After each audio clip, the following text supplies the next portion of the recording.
नमस्कार। डीडी बिहार के सभी दर्शकों का आपके अपने पसंदीदा कार्यक्रम hello doctor phone in live में मैं प्रिया बहुत बहुत स्वागत करती हूं। दर्शकों, जैसा कि आपको पता है कि हमारा जो ये कार्यक्रम है वो लाइव है और हर एपिसोड में स्टूडियो में हमारे बीच अलग अलग विशेषज्ञ मौजूद रहते हैं और ये कार्यक्रम भी आपके स्वास्थ्य संबंधी समस्याओं पर आधारित है। तो आप हमारे विशेषज्ञ से डायरेक्ट सीधे बात कर सकते हैं। इसके लिए ज़रूरी है कि पहले आप हमारा टोल फ्री नंबर नोट कर लें। कृपया कागज़ और कलम लें और हमारा टोल फ्री नंबर जो है उसे नोट कर लें। हमारा नंबर है 1800-3456-171। एक बार फिर से मैं ये नंबर दोहरा देती हूँ, रिपीट कर देती हूँ, आप कृपया इसे नोट कर लें। जो संपर्क करने का नंबर है, जो टोल फ्री नंबर है वो है 1800-3456-171। तो दर्शकों, आज के इस एपिसोड पर हम एक खास विषय पर चर्चा करेंगे। हम चर्चा करेंगे फिजियोथेरेपी पर।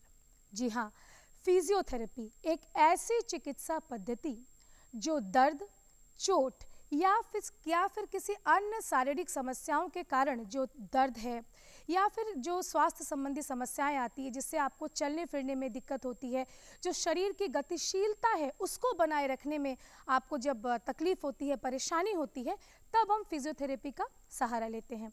तो हम ओवरऑल ये कह सकते हैं कि फिजियोथेरेपी एक ऐसी चिकित्सा पद्धति है जो आपके संपूर्ण स्वास्थ्य को बेहतर बनाए रखने में बहुत ही ज़्यादा मददगार है। तो फिजियोथेरेपी ये आज का हमारा विषय है और इस विषय पर बात करने के लिए शहर के जाने माने senior physiotherapist doctor Om Prakash पाठक सर हमारे बीच मौजूद हैं। हम उनका पहले स्वागत करेंगे। सर, आपका हमारे स्टूडियो में बहुत बहुत स्वागत है। दर्शकों, जैसा कि हमने आपको बताया कि डॉक्टर ओम प्रकाश पाठक काफ़ी सालों से फिजियोथेरेपी के जो क्षेत्र हैं उसमें उन्होंने अपना बहुत नाम कमाया है और काफ़ी सीनियर फिजियोथेरेपिस्ट हैं। तो आइए फिजियोथेरेपी से जुड़े इस चर्चा को हम आगे बढ़ाते हैं। सर, सबसे पहले हम आपसे ये जानना चाहेंगे कि ये जो फिजियोथेरेपी है इसकी ज़रूरत हमें क्यों पड़ती है? देखिए, बहुत ही अच्छा क्वेश्चन आपका है कि फिजियोथेरेपी की ज़रूरत क्यों पड़ती है। जी। देखिए, बहुत सारी ऐसी कंडीशन आती है, जैसे फिजियोथेरेपी की जब हम लोग बात करते हैं ना, तो जितने भी पेन से रिलेटेड कंडीशन आता है या आपको सर्जरी के बाद की कंडीशन, तो कहीं ना कहीं उसमें फिजियोथेरेपी का एक बड़ा ही इम्पोर्टेंट रोल होता है, जिससे कि आप फिजियोथेरेपी का आप जो उसके सर्विसेज को जब आप ले रहे हैं तो कैसे आप back to normal life, surgery के पहले की स्थिति की अगर बात करें, आपकी सर्जरी हो चुकी है, सर्जरी की पहले की स्थिति जो थी उस अवस्था में आने में आपको फिजियोथेरेपी का एक बड़ा ही इम्पोर्टेंट रोल है। जी सर, जैसा कि अभी आपने बताया कि सर्जरी यानी जब भी कोई गंभीर चोट या हड्डी टूट जाए या वैसी गंभीर स्थिति में जब ऑपरेशन या सर्जरी होती है तो फिजियोथेरेपी के ज़रिए हम बैक टू नॉर्मल लाइफ हम फिर से आ सकते हैं। सर, एक और चीज़ आपसे जानना चाहेंगे, क्या सर्जरी के बाद अगर फिजियोथेरेपी ना कराई जाए तो इससे दिक्कत आ सकती है? क्या प्री सर्जरी वाले स्टेज में आने में भी जो पेशेंट हैं उनको तमाम परेशानियों का सामना करना पड़ सकता है? देखिए, बहुत ही अच्छा क्वेश्चन आपका ये अभी आपने जो एराइज़ किया है वो काफ़ी अच्छा क्वेश्चन है, क्योंकि बहुत सारा ऐसे कंडीशन आता है, सर्जरी तो हो जाती है, सर्जरी काफ़ी मतलब अच्छा सर्जरी का रिजल्ट मतलब देखने को मिलता है कि सर्जरी तो बेटर हुई है, बट आपका अगर हम रिहेबिलिटेशन की बात करें ना या फिजियोथेरेपी की जब बात करें, अगर वो नहीं अच्छे से हो पाता है तो मैं अपने प्रैक्टिस में देखा हूँ ना कि सर्जरी फेल्ड भी होते हैं। अच्छा सर, अभी आपने कहा कि रिहेबिलिटेशन मतलब जिसको पुनर्वास भी कहते हैं कि चोट के बाद जो है फिर से पुनः उस स्थिति में लौटने के लिए जो स्टेज। सर, एक फ़ोन कॉल है, एक दर्शक हमसे जुड़े हैं। जी, सवाल पूछिएगा। कहाँ से बोल रहे हैं आप? अपना नाम बताइएगा। मैं जानना ये चाहता हूँ कि एड़ी से लेकर के चोटी तक शरीर बना होता है, तो ऐसी कौन कौन सी बीमारियां हैं जो फिजियोथेरेपी से हम ठीक कर सकते हैं? और दूसरी चीज, इसमें सस्ता और अच्छा और कोई साइड इफेक्ट? मुझे लगता है थोड़ी सी टेक्निकल कोई इशू है, इनकी आवाज़ हम तक साफ नहीं आ पाई, लेकिन जितना मैंने सुना वो ये कह रहे थे कि सर्जरी के बाद जो है वो कितना समय लगता है फिर से नॉर्मलाइज करने में अगर फिजियोथेरेपी को कंटिन्यू रखा जाए? देखिए, ये सब डिपेंड करता है कि पेशेंट की सर्जरी किस टाइप की हुई है। अगर अब मैं बात करूँ कि अगर स्पाइन सर्जरी की बात करें तो उसमें थोड़ा सा प्रोलॉन्ग फिजियोथेरेपी की नीड होती है। एक अगर हम लोग एक गोल्डन पीरियड की बात करें आफ्टर सर्जरी की, तो 2 से 3 महीने का एक बहुत ही इम्पॉर्टेंट टाइम होता है जिसमें पेशेंट अपने पहली वाली अवस्था में वो आ सकते हैं। हाँ। सर, जैसे कि हम पहले बात कर रहे थे कि हम पुनर्वास यानी रिहैबिलिटेशन की जो बात है, इस विषय पे ज़रा सा हम जो है रोशनी डालना चाहेंगे अपने दर्शकों को। हम इस जो ये पुनर्वास का जो ये पूरा का पूरा प्रोसेस है सर, ये क्यों ज़रूरी है, इस पर ज़रा अगर आप जैसे रिहैबिलिटेशन की बात करें, जो आप पुनर्वास की बात कर रहे हैं हम लोग, देखिए बहुत ही इंपॉर्टेंट है कि बहुत सारी ऐसी डिजीज होती है ना जिसमें हमें पुनर्वास की आवश्यकता पड़ती है। चाहे अगर हम चिकित्सा ये सर्जरी की ही बात कर ले, या फिर हमारे स्पोर्ट्स इंजरी केसेस वगैरह होते हैं जो ज़्यादातर स्पोर्ट्स प्लेयर वगैरह जैसे, या कोई मेंटल उस चोट की वजह से अगर मेंटल ट्रॉमा। हाँ जी, मेंटल ट्रॉमा के कंडीशन में भी बहुत ही इंपॉर्टेंट रोल है रिहैबिलिटेशन का। इसमें क्या होता है कि रिहैब के थ्रू, रिहैब में भी अलग अलग फेजेस होते हैं। ये डिपेंड करता है कि पेशेंट की अभी स्थिति क्या है। पेशेंट जब हमारे पास आते हैं उनकी एक एग्जामिन होती है प्रॉपरली, उनको देखा जाता है, उसका एक रिहैबिलिटेशन प्रोग्राम किया जाता है कि इसमें अभी पेशेंट का क्या कंडीशन है और मुझे इसमें कौन से रिहैब का फेज़ इसमें ऐड करना है। चूँकि रिहैबिलिटेशन फेज़ लगभग 1 to 6 होता है, तो हर पेशेंट के एग्जामिन करने के बाद ही वो डिसाइड हम लोग करते हैं कि पेशेंट अभी कंडीशन क्या है और उनका प्रॉपर मुझे कौन से रिहैबिलिटेशन फेज में इनको रखना है। तो एक प्रॉपर रिहैबिलिटेशन का एक प्रोग्रामिंग उनका करना पड़ता है पेशेंट के असेसमेंट करने के बाद। लेकिन ये बहुत ही इंपॉर्टेंट वर्ड है रिहैबिलिटेशन। अगर इसको ढंग से किया जाता है तो काफ़ी अच्छा इसका रिजल्ट है, और अगर इसको अगर सही वे में अगर ढंग से नहीं इसको इम्प्लीमेंट कर पाएँ तो कहीं ना कहीं में भी परेशानी उसमें कहीं ना कहीं आपको हो सकता है कि और दूसरी परेशानियां भी आपको आ सकता है। ओवरऑल ये कह सकते हैं कि रिहैबिलिटेशन बहुत ज़रूरी है, इसको बहुत जो है गंभीरता से लेना चाहिए कि पोस्ट सर्जरी या गंभीर चोट अगर आपको लगे तो अगर पुनर्वास की ज़रूरत पड़े तो उस चीज़ को आप ज़रूर से उसको करें और उस ओर आप जाएं। सर, फिजियोथेरेपी क्या सिर्फ सर्जरी से ही रिलेटेड है, या फिर जैसा कि हमको पता है कि फिजियोथेरेपी ओवरऑल हेल्थ को अच्छा रखने के लिए, फिट रहने के लिए भी फिजियोथेरेपी जो है वो टाइम टू टाइम इसकी ज़रूरत होती है। तो जो हमारा अगला सवाल आपसे वो है कि सिर्फ फिजियोथेरेपी को सर्जरी से ही जोड़कर देखना चाहिए, या फिर फिजियोथेरेपी का अलग भी कोई इम्पोर्टेंस है जो ओवरऑल हेल्थ से रिलेटेड है? देखिए, फिजियोथेरेपी के जहाँ तक आपने बात किया तो सिर्फ यहाँ पर ये लिमिटेड नहीं है कि सिर्फ सर्जरी के बाद के कंडीशन में ही फिजियोथेरेपी होता है। फिजियोथेरेपी मेडिकल साइंस का बहुत ही एक स्पेशलाइज्ड ब्रांच है, और इसमें आप ओवरऑल अपने आप बॉडी को फिट कैसे रह सकते हैं, बहुत सारी बीमारियों से कैसे आप बच सकते हैं, वैसे कंडीशंस मतलब बहुत सारी बीमारियों से बचने के लिए फिजियोथेरेपी की ज़रूरत है होती है। बहुत वास्ट इसका। बहुत इसमें आपको जो रोल है बहुत मेजर रोल है। और खासकर हम लोग देखें कि कुछ ऐसी एक्सरसाइजेज है, अगर हम देख के बात करें, जैसे आप आज के दिन में बहुत ही कॉमन देखने को मिलता है घुटने की प्रॉब्लम, थोड़े से घुटने में चलने में असमर्थता हो जाती है लोगों को। जॉइंट्स पेन के लिए भी फिजियोथेरेपी बिल्कुल बिल्कुल बहुत ही इंपॉर्टेंट है जॉइंट पेन में भी।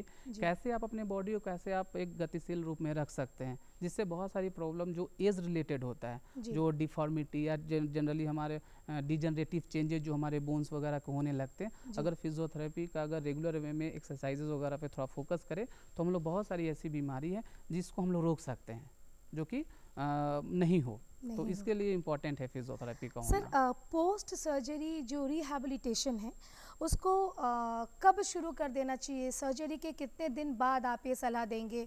जो भी हमारे दर्शक अभी देख रहे हैं, अगर उनके भी कोई सगे संबंधी हैं जो अभी सर्जरी के जस्ट इससे आप गुजरे हैं, तो कितने दिन बाद आप सलाह देंगे कि वो फिजियोथेरेपी स्टार्ट करें? देखिए, फिजियोथेरेपी सर्जरी के बाद की जब कंडीशन आती है ना, कुछ ऐसी कंडीशन होता है जिसमें हम लोग अगर सर्जरी मॉर्निंग में हुई है, सपोज मान लिया कि नी रिप्लेसमेंट किसी का हुआ है, तो अगर मॉर्निंग में नी रिप्लेसमेंट हुई है ना, तो माइल्ड फिजियोथेरेपी जो है ना, मतलब जो थोड़ी बहुत जो हल्की फुल्की एक्सरसाइजेज है ना, उसको हम लोग इवनिंग में ही स्टार्ट कर सकते हैं। मतलब अगर मॉर्निंग में अगर वो मॉर्निंग में अगर उनका ऑपरेशन कंप्लीट हुआ है तो इवनिंग में फिजियोथेरेपी के लिए उनको हेल्प लिया, उनको मतलब एडवाइस किया जा सकता है। अच्छा, ये दिमाग में एक मिथ चल रहा होता है कि नहीं, एक सर्टेन टाइम के बाद ही, अगर आपका कहना है कि अगर मॉर्निंग में सर्जरी हुई है तो फिर शाम से ही आप फिजियोथेरेपी जो है वो स्टार्ट कर सकते हैं।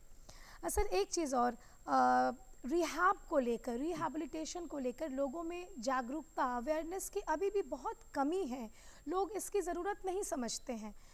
तो अभी जब आपसे हमने ये भी पूछा कि रिहैबिलिटेशन, तो आपने कहा कि नहीं, इसको इग्नोर नहीं किया जा सकता। तो रिहैबिलिटेशन की जो सुविधा है हमारे शहर में वो कैसी है, कितना हम इसको डेवलप कर पाए हैं? देखिए जैसे कि बहुत ही इम्पोर्टेंट क्वेश्चन है, और जी।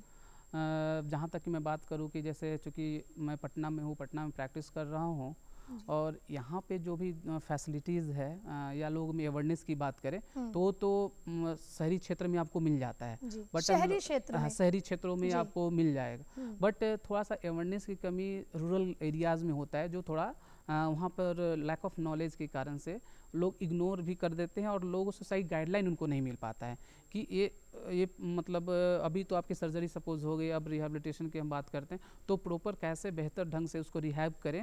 तो लोग में अगर अवेयरनेस अच्छी होगी ना, तो कहीं ना कहीं जो ये रिहैबिलिटेशन और पुनर्वास की जब बात आती है ना, तो उसके प्रति लोग जागरूक भी होंगे, और उनको उनसे काफ़ी हद तक बहुत अच्छा लाभ भी मिलेगा उनको अपने प्रॉब्लम से रिकवर करने में, अपने बैक टू नॉर्मल लाइफ में आने में। जी, ये काफ़ी अच्छी बात आपने कही कि ग्रामीण क्षेत्रों में लोगों को जागरूक करना ज़रूरी है कि अगर आपको इस तरह की चोट लगी है, आपकी सर्जरी हुई है, तो फिर रिहैब का जो प्रोसेस है उस तरफ आप ज़रूर जाएं, उसको इग्नोर ना करें। और सर एक चीज़ और आपसे पूछना चाहूँगी मैं कि प्लास्टर हटने के कितने दिन बाद फिजियोथेरेपी की ज़रूरत पड़ती है? देखिए जनरली क्या होता है कि जब प्लास्टर हो जाता है, प्लास्टर तो कल अलग अलग जगहों पे हो सकता है, किनी का नी का भी हो सकता है, एल्बो का भी हो सकता है, अगर फ्रैक्चर हुई है हड्डी तो उसमें उनको प्लास्टर वगैरह किया जाता है, डिपेंड करता है कि फ्रैक्चर का टाइप क्या है, उसमें प्लास्टर की नीड है तो प्लास्टर हो रहा है, अगर किसी इम्प्लांट सर्जरी की ज़रूरत है तो इम्प्लांट भी उनको लगाया जाए। बट आपने किया कि क्वेश्चन किया कि प्लास्टर की जब बात आती है, जी। तो प्लास्टर जनरली देखा जाता है कि जब आपका रिमूव हो गया, तो प्लास्टर के रिमूव होने के लगभग मान के चले गए आप 2 से 3 दिन बाद भी आप फिजियोथेरेपी एडवाइस मतलब आप ले सकते हैं, और फिजियोथेरेपी आप 2 से 3 दिन बाद भी आप प्लास्टर हटने के बाद आप स्टार्ट कर सकते हैं। सर अगर ना कराई जाए फिजियोथेरेपी प्लास्टर हटने के बाद, तो कौन कौन सी ऐसी समस्याएं हैं जिनका सामना पेशेंट्स को, जो मरीज़ है जिनकी अभी जस्ट सर्जरी हुई है, अगर उन्होंने फिजियोथेरेपी को इग्नोर कर दिया, अगर नहीं कराया, तो कौन कौन सी ऐसी परेशानी है जो उनको हो सकती है?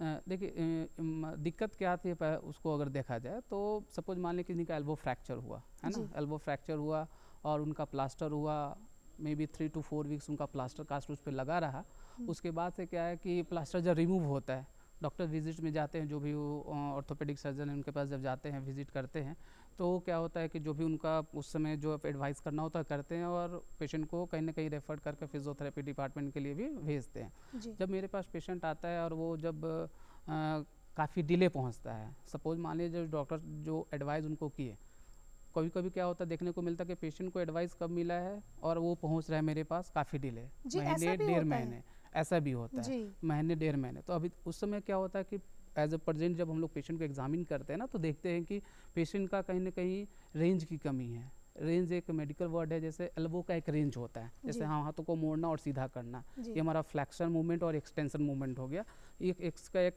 डिग्री होता है, रेंज होता है। तो जब आप प्लास्टर, चूँकि किसी का प्लास्टर कास्ट अगर 1 से मतलब 1.5 महीने तक रह जाता है, तो कहीं ना कहीं हाथों में स्टिफनेस, स्वेलिंग, ये सब चीज़ें रिमूवल के बाद आती है। ये सब प्लास्टर हटने की बात का जो कॉम्प्लिकेशन जनरली देखा जाता है, मैं उसकी बात कर रहा हूँ। अगर समय से वो ना पहुँचते हैं। अगर समय से नहीं पहुँचते और वो इग्नोर करते हैं, तो कहीं ना कहीं एक डिफॉर्मिटी भी उनकी डेवलप कर सकती है। इस वजह से उनके हाथों की मसल्स की ताकत कमजोर, काफ़ी वीक हो सकता है, जिससे वो अपना डेली एक्टिविटीज़ करने में असमर्थ हो सकते हैं। जी, ये काफ़ी इम्पोर्टेंट इन्फॉर्मेशन सर आपने दी कि भाई अगर प्लास्टर कट रहा है, अगर आप फिजियोथेरेपिस्ट तक जाने में देरी कर रहे हैं, तो आपके लिए गंभीर समस्या जो है वो उत्पन्न कर सकता है, और अपने ऑर्थोपेडिक की बात माने और सही समय पर फिजियोथेरेपी के लिए जो है आप ज़रूर जाएं। सर कौन कौन सी फिजियोथेरेपी की जो टेक्निक्स है वो आई है? क्योंकि पहले ऐसा होता था कि कुछ जो पुरानी तकनीक है, जैसे सेंकना या फिर तमाम वो मशीनें उपलब्ध होती हैं जिसमें खींचकर जो एक्सरसाइजेस जो है वो तमाम जो हिस्से उनकी कराई जाती थी। अब कौन कौन सी मॉडर्न टेक्निक्स आई है फिजियोथेरेपी में? अभी जैसे अब सबसे लेटेस्ट की बात करूँ, देखिए कुछ चीज़ें ऐसे जो बहुत पहले से चलती आ रही है और आगे आने वाले समय भी उसकी हम लोग कहीं ना कहीं ज़रूरत पड़ते जाएगी, बट हम लोग क्या होता है कि लेटेस्ट की तरफ जाते हैं कि आज नई चीज़ें मेडिकल साइंस में क्या डेवलप हुई, उसी तरीके से फिजियोथेरेपी में नई चीज़ें क्या इम्प्लीमेंट हो रही है, जिससे क्या है कि पेशेंट को कहीं ना कहीं बेहतर ट्रीटमेंट मिले और उनका लाइफ बेहतर हो, और वो मतलब बीमारियों से वो फ्री, मतलब ठीक रहें वो। तो कहीं ना कहीं आज के दिन में हम लोग सभी लोग जान रहे हैं कि आजकल आने वाला समय एक एआई की बात करते हैं, जो हम लोग का जी, AI टेक्नोलॉजी है ना, टेक्निक्स की, जी। तो आजकल तो लोग उसके ऊपर मतलब ज़्यादातर अभी लेटेस्ट तो वही चल रहा तो है। क्या फिजियोथेरेपी के फील्ड में भी एआई का जो है बिल्कुल उसकी इम्पोर्टेंट, शुरुआत हो गई है? काफ़ी काफ़ी इम्पोर्टेंट रोल है एआई का फिजियोथेरेपी प्रैक्टिस में, जहाँ तक बात करूँ। जी। और कुछ बड़े शहरों में, मेट्रो सिटीज़ में कहीं ना कहीं उसकी तो हेल्प लिया जा रहा है। बट अभी जैसे हम लोग चूँकि पटना में है, तो यहाँ पे भी हम लोग कोशिश कर रहे हैं कि वो जो टेक्नोलॉजी है जिसको हम लोग अपने प्रैक्टिस में इम्प्लीमेंट करें, और पटना और बिहार के लोगों को भी हम लोग बेहतर से बेहतर इस टेक्नोलॉजी का फ़ायदा उनको हम लोग दे सकें।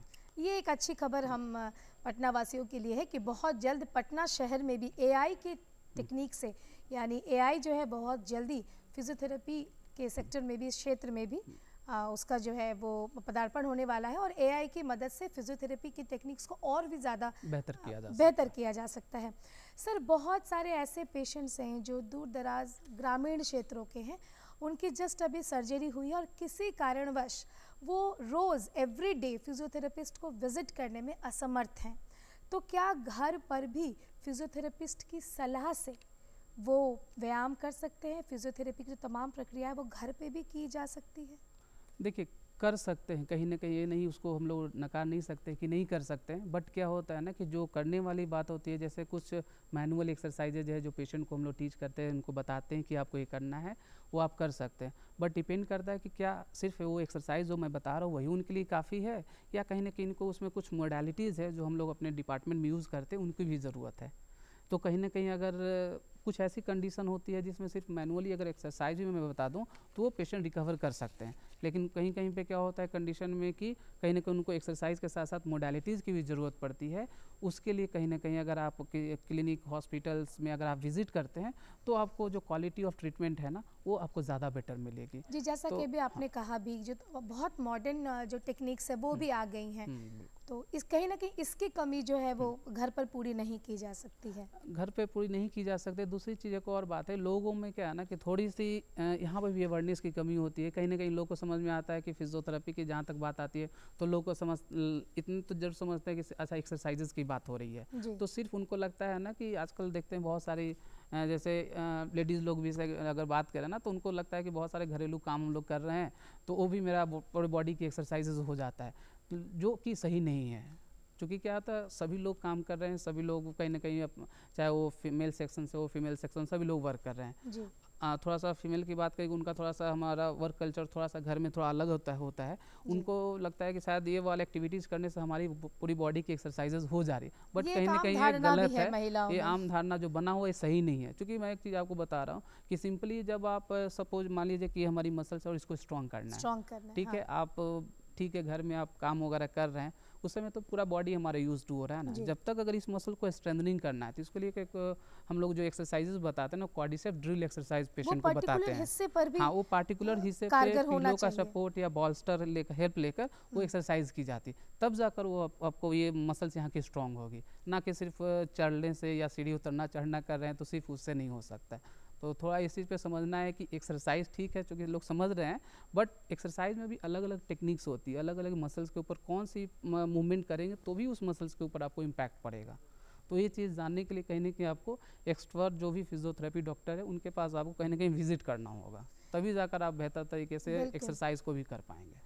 जी, खासकर ये भी एक धारणा होती है कि अब सर्जरी हो गई है और थोड़ा बहुत शरीर को बस चालू रखना है, घर के काम करने, ताकि फिर से हड्डियां जो है वो पहले जैसी हो जाए, लेकिन ऐसा बिल्कुल नहीं है। जो एक्सपर्ट है उसकी राय ज़रूर लेनी चाहिए। एक और आम धारणा सर लोगों में है कि फिजियोथेरेपी जो है वो काफ़ी महंगा होता है और काफ़ी लंबा इसका प्रोसेस होता है। क्या ये सही है, और क्या इसका प्रोसेस बहुत लंबा है और ये बहुत कॉस्टली है, ऐसा कुछ है, या फिर ये सिर्फ एक मिथ है लोगों में? देखिए, रही बात कुछ चीज़ें मिथ जो आप बोल रहे हैं, बहुत महंगा तो मैं नहीं कहूँगा। एक आम हो सकता है कि मैं भी लोगों के बीच में धारणा हो कि फिजियोथेरेपी ट्रीटमेंट बहुत महंगा है और बहुत एक्स्ट्रा कॉस्ट और ये बहुत लंबा ट्रीटमेंट है। आप सर्जरी तो जहाँ तक मैंने अभी तक जो मैं 10-12 साल के प्रैक्टिस में मैंने जो फील किया है ना, कि पेशेंट जो हमारे तक पहुँचते हैं ना, वो कहीं ना कहीं डिले पहुँचते हैं। अब की मैं बात पिछले 4-5 सालों की बात तो मैं करूँगा कि पेशेंट कहीं ना कहीं अवेयरनेस उन लोगों में आई है और वो डायरेक्ट फिजियोथेरेपी कंसल्टेशन के लिए हमारे पास डिपार्टमेंट में हॉस्पिटल्स में आते हैं। लेकिन कहीं ना कहीं जो आप डिले और लंबा की बात कर रहे हैं ना, तो डिपेंड ये करता है कि पेशेंट आपके पास कब पहुंच रहा है। मान लीजिए कि मेरे पास सपोज़ कोई घुटने के प्रॉब्लम से सफ़र कर रहा है 5 सालों से, जी। ठीक है, अब मेरे पास आ रहा है, तो क्या मैं उसको 5 मिनट में बहुत ज़्यादा उसको रिजल्ट तो दे नहीं सकता, तो उसमें कहीं ना कहीं उसमें फिजियोथेरेपी की सेशन उनको थोड़ी लंबे समय तक ज़रूरत पड़ सकती है, क्योंकि उन्होंने डिले हाँ, किया है उस कहीं ना चीज़ कहीं को। डिले है। दूसरी कारण होता है कि और थोड़ा लंबा प्रोसेस होने में कि पेशेंट का जो पेन है या उनका जो कंडीशन है अभी, कंडीशन वो है। किस लेवल पर जा चुका है, किस बिल्कुल। स्टेज पे पहुंच चुका है।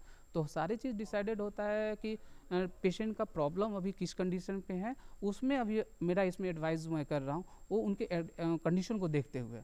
तो ये नहीं कह सकते अगर मेरे पास पेशेंट शुरुआती दौर में भी पहुंच जाए ना, जी। तो मैं ये भी नहीं कहूँ कि पेशेंट को मेरे पास डेली विजिट करने की भी ज़रूरत नहीं पड़ेगी, उनको सिर्फ मैं कुछ सिंपल स्टेप्स की एक्सरसाइजेज ही बता दूं, उसी से वो ठीक हो सकते हैं। जी, ये काफ़ी महत्वपूर्ण जानकारी सर आपने साझा की। अगर सही समय पर अगर वो फिजियोथेरेपिस्ट तक पहुंचते हैं तो प्रक्रिया भी जो है बहुत लंबी नहीं होती है, बहुत खर्च भी नहीं होता, सही समय पर सही इलाज के ज़रिए वो बिल्कुल ठीक हो जाते हैं। सर अभी तक तो हमने सर्जरी से जोड़कर फिजियोथेरेपी पर बात की, अब अगर जो गंभीर चोट लग जाती है, मोच आ जाती है, उस क्षेत्र में भी फिजियोथेरेपी की क्या भूमिका होती है? देखिए, गंभीर चोट की बात करें तो वो किसी भी सेक्टर से किसी का भी हो सकता है जी। जैसे अगर कोई रोड ट्रैफिक एक्सीडेंट होता है उसमें भी कहीं ना कहीं काफ़ी सीरियस चोट लग सकता है और उसमें भी कहीं ना कहीं आपकी डिसेबिलिटी वगैरह हो सकता है। स्पोर्ट्स इंजरी की केसेस देखें, जो भी स्पोर्ट्स पर्सन है, स्पोर्ट्स प्लेयर हैं, उनमें भी इंजरी हो सकता है, खेलकूद के दौरान उनको चोट लग सकती है और उसमें वो इंजर्ड हो सकते हैं, जिसमें आजकल तो प्लेयर लोग के साथ देखा जाता है कि लिगामेंट इंजरी वगैरह बहुत ही कॉमन है और इसको लोग काफ़ी गंभीरता से भी लेते हैं, जो लिगामेंट इंजरी है जो कि देखते हैं, क्योंकि अगर आपका नी अगर बेहतर कंडीशन में नहीं है तो आपको भी पता है कि जो भी प्लेयर है उनका रोल ग्राउंड में है, तो कहीं ना कहीं उनका बॉडी का वैसा पार्ट जो सबसे ऐसे तो यूज़ होने वाला पूरा बॉडी का पार्ट है, लेकिन आपका जो वेट बेयरिंग होता है हमारे नी के ऊपर होता है, तो कहीं ना कहीं अगर ये स्ट्रांग नहीं रहता है तो कहीं ना कहीं आप जो पार्टिसिपेट कर रहे हैं या जो आप अपने फील्ड में बेहतर नहीं कर पाएंगे। तो कहीं ना कहीं गंभीर चोट में, स्पोर्ट्स इंजरी के केसेस में भी फिजियोथेरेपी का रोल बहुत ही इंपॉर्टेंट है। और कहीं ना कहीं इसमें एक रिहेबिलिटेशन जब की बात करें, रिहैब की बात करें, तो थोड़ा सा डिपेंड करता है कि इंजरी कैसा है। लिगामेंट में चूँकि अलग अलग लिगामेंट, हमारे नी में भी अलग अलग लिगामेंट होता है, इंटीरियर होता है, हमारा पोस्टीरियर होता है, लैटरल होता है, मीडियल होता है, तो अलग अलग लिगामेंट्स होते हैं। तो अब ये लिगामेंट कितना टियर किया है ये भी आपको डिपेंड करता है, इस पे भी डिपेंड करता है कि फिजियोथेरेपी की में क्या होना है, आपकी जैसे अगर एमआरआई वगैरह कराते हैं तो एमआरआई में पता चलता है कि ग्रेड 1 टियर है, ग्रेड 2 टियर है या उससे अबव की टियर है, तो भी अब उसमें क्या होता है, कुछ कंडीशन में सर्जरी रिक्वायर्ड होता है कि सर्जरी ही करना होगा। लेकिन अगर ग्रेड 1 और ग्रेड 2 की हम बात करें उस स्टेज पर है तो कहीं ना कहीं वो आपको फिजियोथेरेपी से भी रिकवर कर जाता है, उसमें आपको सर्जरी भी जरूरत नहीं पड़ेगी आपको। मतलब इसको कंप्लीट क्योर किया जा सकता है फिजियोथेरेपी से। बिल्कुल जी, जो दर्शक हमें अभी सुन रहे होंगे उनके लिए काफ़ी आशा भरी जो है खबर आपने दी, ये बहुत इंपॉर्टेंट इन्फॉर्मेशन आपने दी कि अगर गंभीर चोट लगी, यहाँ तक लिगामेंट में भी अगर इंजरी है तो फिर फिजियोथेरेपी के ज़रिए इसको पूरी तरीके से ठीक किया जा सकता है। सर एक और टॉपिक पर आपसे हम जानकारी लेना चाहेंगे। इंजरीज, सर्जरी के अलावा कभी कभी ऐसा देखा जाता है कि शरीर में डिफॉर्मेशन होता है, किसी भी अंग का टेढ़ा होना, खासकर जो पैर का जो शेप होता है, टेढ़ा हो जाना है ना, जिसको हम क्लब ये भी कहते हैं, डिफॉर्मेशन कहते हैं, क्या इसको भी फिजियोथेरेपी के जरिए ठीक किया जा सकता है? डिपेंड करता है कि जैसे जो आपने टेढ़ापन की जो बात किया, तो ज़्यादातर हम लोग केसेस देखते हैं बच्चों वगैरह में जी। जो छोटे बच्चे हैं उनमें एक क्लब फुट डिफॉर्मिटी जिसको CTV के नाम से भी जानते हैं, तो वो होता है, कंजेनाइटल भी होता है जी। लेटर स्टेज में जाकर भी प्रॉब्लम डिफॉर्मिटी तो डेवलप कर सकता है किसी भी एज में भी, बट जो ये क्लब फुट जनरली ज़्यादातर जो देखने को मिलता है वो हमारा स्टार्टिंग में, जब मतलब छोटे बच्चों में ये केसेस ज़्यादा देखने को मिलता है। तो फिजियोथेरेपी की इम्पोर्टेंस यहाँ भी बहुत इंपॉर्टेंट रोल है। अगर देखा जाए कि जो बच्चे हैं उनकी डिफॉर्मिटी किस स्टेज पर है, अगर स्टेज को देखते हुए फिजियोथेरेपी से कहीं ना कहीं उनको काफ़ी हद तक लाभ मिल सकता है। बट इसमें फिर मैं भी ये बात ज़रूर कहूँगा कि ये जो भी डिफॉर्मिटी है उसके स्टेज के देखकर इसमें एक सर्जरी का भी रोल होता है। तो सर ये जो आपने बताया कि बच्चों में अगर क्लब फुट डिफॉर्मिटी है, इसको किस एज तक ठीक, क्या कोई ऐसी सर्टेन एज है उस समय तक अगर सही डॉक्टर तक पहुँचे तभी ठीक हो सकता है? कौन से एज तक इसको है कम्प्लीटली रिकवर किया जा सकता है? देखिए कुछ डिफॉर्मिटी है कि जिसको अगर आप मान लीजिए कि जो बच्चे 3 साल की हैं, मान लीजिए कोई बच्चा 3 साल का है, कुछ बच्चे 3 साल से 11 साल के बच्चे हैं, अगर उसमें अगर डिफॉर्मिटी डेवलप है और वो दिख रहा है तो कहीं ना कहीं डिपेंड करता है कि किस समय वो कितना जल्दी डॉक्टर के कंसल्ट में आ रहे हैं, कब उनकी रिहेबिलिटेशन भी उनको स्टार्ट हो रहा है आफ्टर सर्जरी के बाद।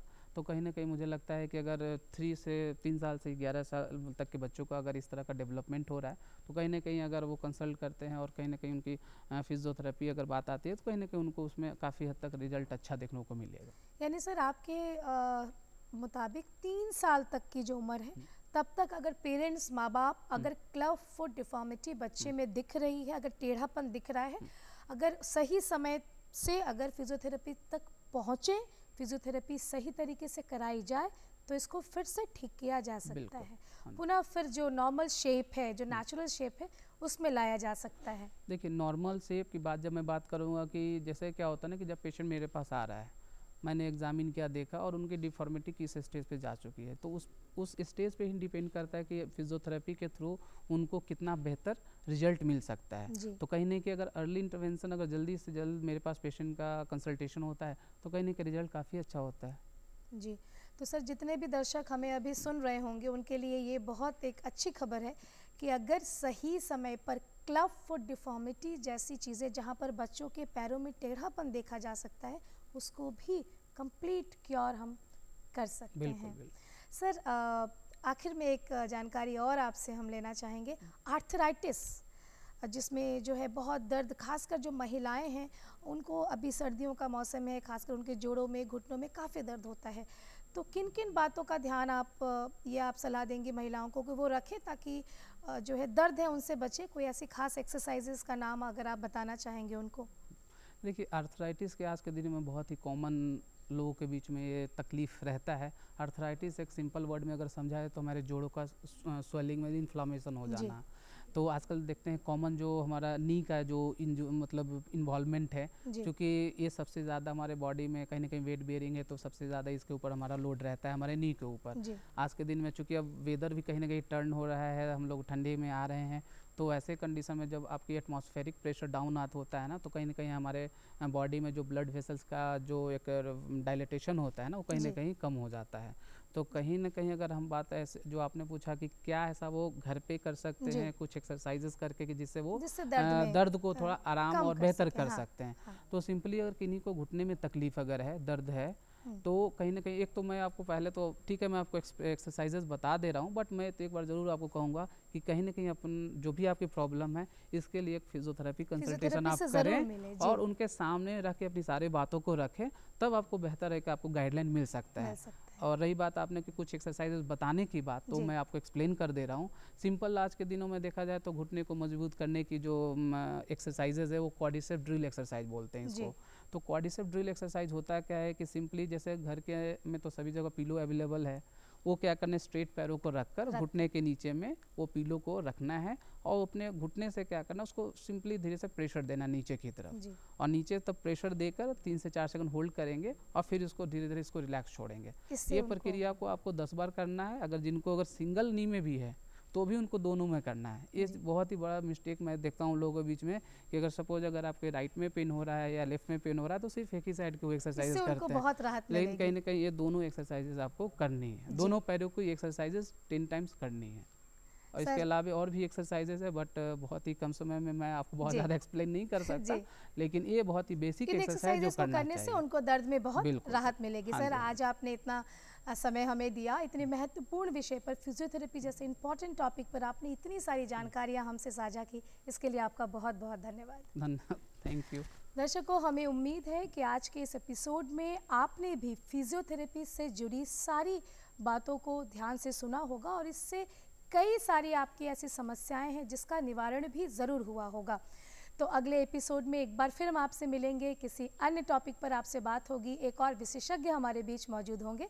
आज के इस एपिसोड में बस इतना ही, हमें दीजिए इजाज़त। आप देखते रहिए DD बिहार। नमस्कार।